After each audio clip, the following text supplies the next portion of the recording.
Hey, what's up mga ka-sounds? Welcome back po ulit. For today's video po natin ay tatakbin po natin ang Las Piñas City.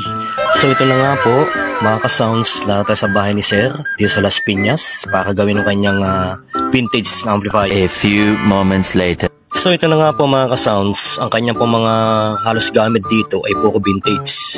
So napakaganda pong tingnan to kasi po ay kumbaga may sentimental value po ito sa kanila. So ibababa na po natin amplifier para po i-repair na natin. A few moments later. So ito na nga po, bubuksan na natin tong amplifier ni Sir na vintage. At tanggalin po natin takip. Talaga pong napakahirap pong tanggalin ito. Isa-isa po natin bubuksan to kumbaga. Kasi po pagka ganito mga amplifier ay talaga pong medyo masilan gawin. So yan po, nabuksan na po natin.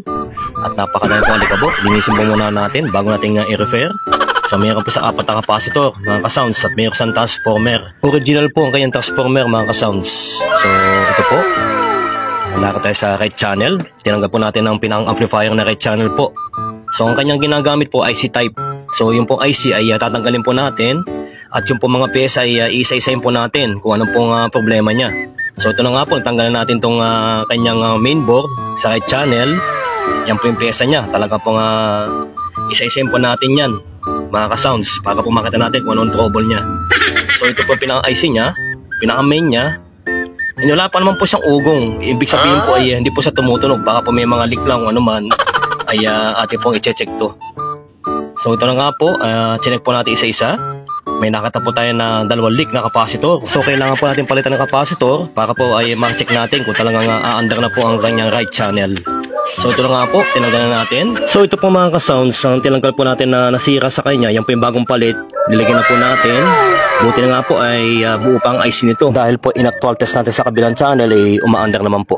A few moments later. So ito na nga po, sinetup natin yung speaker na 2. Ayan po yung amplifier sa pinakababa niya. At maya-maya po na konti, titesting na po natin to mga ka-sounds. Sana ay standby po kayo at maya-maya po ng konti ay titesting na po natin. A few moments later. So ito na nga po mga ka-sounds, napakaganda pong tingnan. Yan po talaga po si Tunay ating ang ginagamit na pang-testing po dito sa ating amplifier na ginawa. So ito po ay vintage at talaga pong napakagandang tingnan. So ganito lang po, maraming salamat po sa pagsubaybay sa mga video. Follow and share. God bless us all. Thank you guys, hanggang sa muli po, maraming po salamat.